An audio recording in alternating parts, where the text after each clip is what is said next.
Hey there, and welcome to the Starcraft Broodwar Remastered match between Hawk and Nitekat on Butter. So we are recording live today on Twitch, so I've got some of my Twitch viewers with me that will be adding some comments, questions as we go along.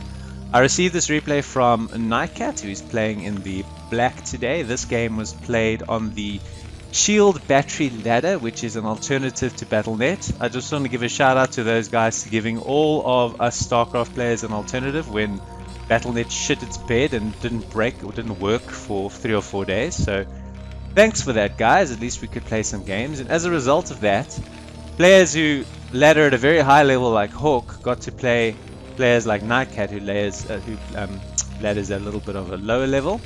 Thanks to Nitekat for sending me these replays. I'm excited to see how much of a game you could give these really good players. For those of you who don't know Hawk, he is an S-rank Zerg and probably a S-rank all the other races as well, at the very least A-rank. So he's a very elite foreign player, competed on the tournament scene, so very strong, very good. And he's playing against Nitekat, who's quite well known in the various foreign Discord servers, contributor to the community. I think he is about a D, high D, low C rank Terran. So let's see how we go in this PBT. Hawk is playing on here. He hasn't seemed to have gone for anything rush-like. So on Butter, very common you see gas steals. Very common you see proxy gateways. Nothing of the kind at this stage. So it looks to be a conventional opening at this stage from our Protoss. And our Terran is just creating their standard cellar type wall and is about to go out for a scout. Yeah. So let's see. This is I'm actually quite excited to see how Nitekat is able to maintain his composure. You know, it is a psychological thing when you know that you're outmatched or you're playing against a really good player. So I will see how that impacts his build. He's going for his second depot now. So potentially we're just looking at his gas mining. When he gets to 100, what's he going to do? Okay, so he pulls off one SCV. Okay, so it looks like he's going to go for a factory expand. Okay, so that's very standard with a marine on the ramp. He scouted Protoss space and he just sees a standard core range open here, so nothing too unusual. This is very standard from both players. Ironically, on a map where you don't see a lot of standard play. So it's going to be interesting to see how we progress from here, if it's going to be a transition into Reavers from Protoss. Because I expect Nitekat is going to take a fairly passive stance in the first few minutes of the game.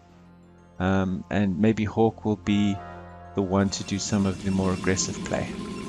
We still don't see... Okay, so we're going at 21 Nexus, which is on the less aggressive side of expanding. We're seeing nowadays the shift to a before range expansion, so a 20 Nexus. This is a bog standard 21 Nexus. So the other way of doing it is to not worry about the supply, but just look at the number of Dragoons. So it's a 1 goon with 1 goon coming expand. Alright, so our bunker's up in time, very nice. So the next thing Nitekat will do now is throw it on his command center. So as textbook of an opening from both players as you could probably find. No double racks in the corners, no anything like that, just a 1 gate expand versus 1 fact expand. Question now will be, what does Hawk do? Does he go 3 gates and then transition into an Arbiter tech tree? Or do we see Robo and Obs? Or do we see Robo support bay Obs? You know, those are the decision trees now that lie on the Protoss side. We just have a goon here that's parked to harass the bunker. But the goon here is also there just to scout, be annoying, and to force a repair on the bunker. So nothing too exciting at this stage, but disappointing when you have the hype of a famous player playing properly. Why are they playing properly? I think I'm just used to too much shenanigans. Right, so we just have our two goons, and then for every goon you need one SCV repairing. This is forcing Nitekat to spend money. He's going to have to pull another SCV. Pull another SCV, please. Now. Now. Go, go, go, go, go. Pull your SCV. It's getting low. It's getting low.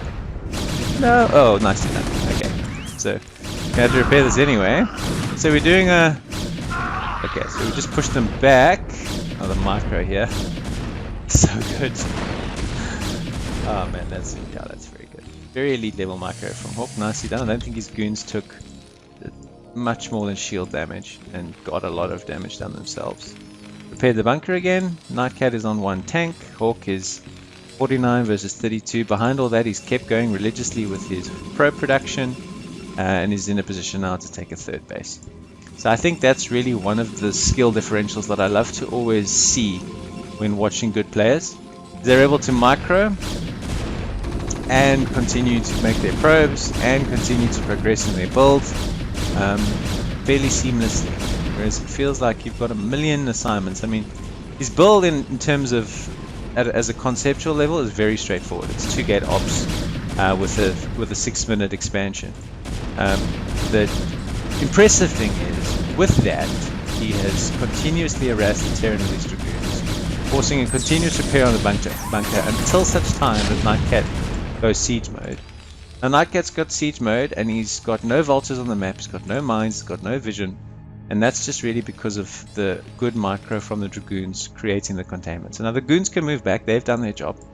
The Observer's going to go into the base and he's going to count the factories and he's going to scout exactly where the Terran is going to try a 2-base style push play or a 3-base style more longer macro type play. And that you can tell relatively quickly because you know at about 9 minutes what the plan is, because Terran either explode their factories or they build a command center. There's still 2 gates from Hawk. The support base coming out now, so I'm expecting Reavers or Reaver drops or potentially just a speed shuttle I-Templar play. Those are both very fashionable in the modern meta. So we're going to send our observer in here and he's going to park right here where the factories are. This is a good turret placement. If Nitekat had another one around here, then Hawk's vision would be all but gone, but he's just parking him here for the time being and I think that's fine. So nicely positioned observers.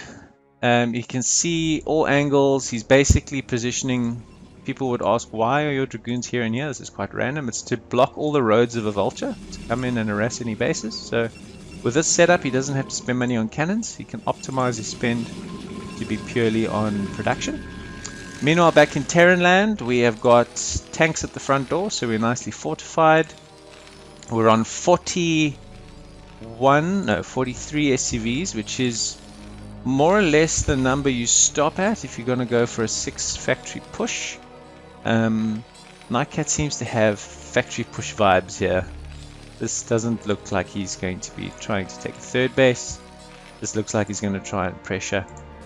Hawk, meantime, is deciding, well, Protoss says build lots of workers and take lots of bases. And with the early game containment that he's managed to achieve, he is now a 4-basing Protoss. I expect from here he'll start to explode his gate count, which is still only 2. I cannot believe you can get away with doing this build with only 2 gateways. It's insane. So the Forge is coming in now, the Reaver's here. So some Reaver harassment is on the way. We need to track the shuttle, see what he does with it, and if the shuttle has speed yet. Yeah, it's almost done. Okay, so speed shuttle Reaver drop. Where is he going to drop it, or is he just going to include it with a attack at the front door? I wouldn't expect so. Is Nitekat expecting this? He's got a turret here. He's got some tanks over here, so he's not out of position per se. We just need to track where the shuttle goes. Observers at the front. 1, 2, 3, 4, 5. Fact production 2 base as expected.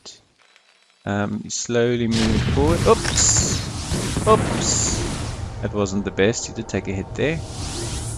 Alright, so why this drop and pick up, drop and pick up?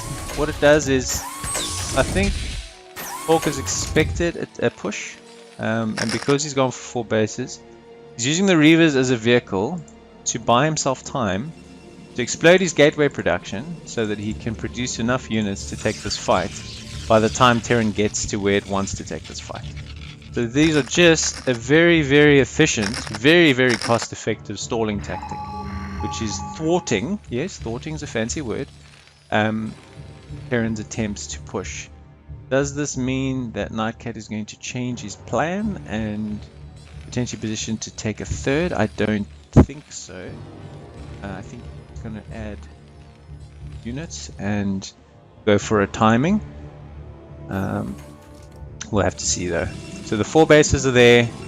Probes he stopped on 71, which is plenty. He should now go up to about 10 gates. 1, 2, 3, 4, 5, 6, 7, 8, 9, 10. So he's going 10 gate production.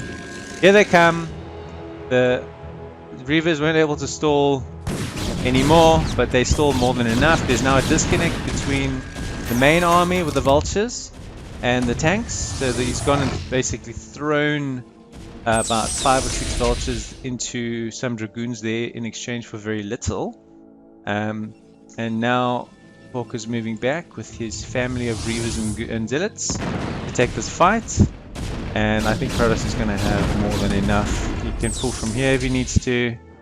I think that's the only place where he has spare units. Okay, so he's taking this fight pretty much with Dragoons. He's got these Zealots in a shuttle doing nothing, which I would question. I think some Zealot bombs would be very beneficial here. Come on, Hawk, do something with these. There we go. Alright, so he's going to drop the Reaver there. He's going to drop some Zealots here. I think this fight's going pretty well for Nitekat. Where is all of this 135? Ah, here it comes. Here it comes from here. Okay, so he's got enough to clean this up.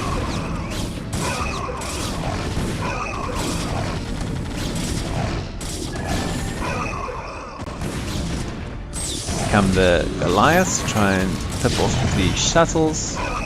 So Hawk has just got far too much production. Bit of a gas bank. He hasn't transitioned into arbiters. He's not buying expensive units like Templars. He just won this with gateway units and Reavers. And the Reavers were really just a fantastically used stalling tactic. Mind drag? No. I think now he's going to consolidate his forces and just move on the Terran. Behind this, Nitekat's realized, okay, I am going to need another base. And I don't think Protoss is going to allow him to take that base. This is a lot of Zealots, man. Okay, moving forward here, Nitekat, not a good idea. You've taken too many casualties. Rip. More Reavers.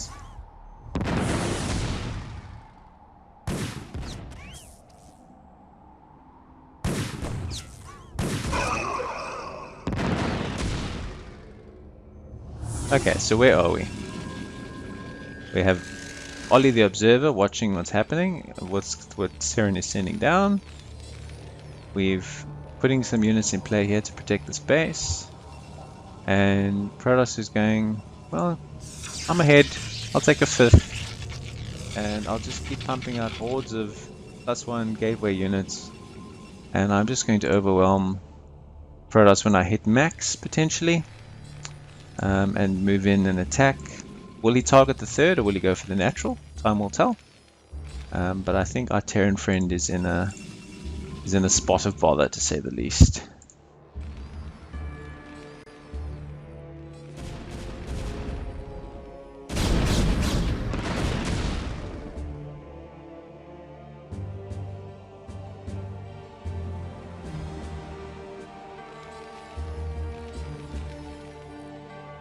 Nice mine placement.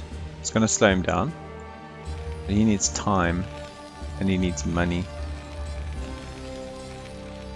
It's not all his factories are working. He doesn't have the money to sustain them. He needs it though. Hawk's just going to clear the minefield. Here come the red. Here comes the red. Alright, so this will be the killing blow. We'll zoom out to see the angle that he comes in at. You can see he's consolidating all the forces while he's doing his worker transfer. So what Protoss can do now is move in and reinforce with unlimited money. I mean, he can't even spend the money he has because he's maxed out. And Nitekat just does not have enough to hold. He's had to put tanks here to protect this base. means he's got even fewer units to hold it. A couple of nice mine drags. He's even got the APM to do the zealot bombs, which he doesn't really need. It's just good solid play. He's keeping a number of units here. Yeah, GG.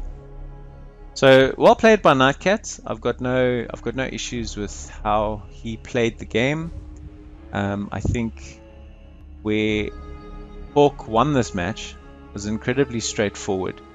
When I say straightforward, it's not easy to do, but conceptually it's easy to understand and explain. When Terran wanted to move out, he had the 2 Reavers in a shuttle.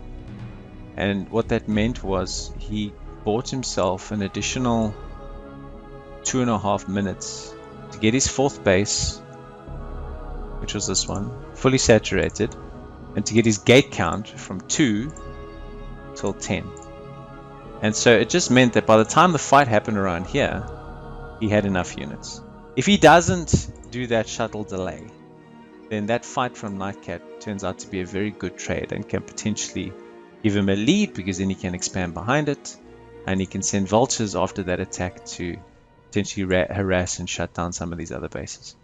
But a very good game, and a very good example of using Reavers in shuttles to stall a Terran attack, and also a very good example for Protoss players that you don't need necessarily to always play with arbiters, carriers, etc. You can use a shuttle based style to delay and to do zealot bombs, and then relatively approach a gateway main type style. I will however caution you that this is very hard to do with low APM. Anyways, good game Nitekat, good game Hawk, GG.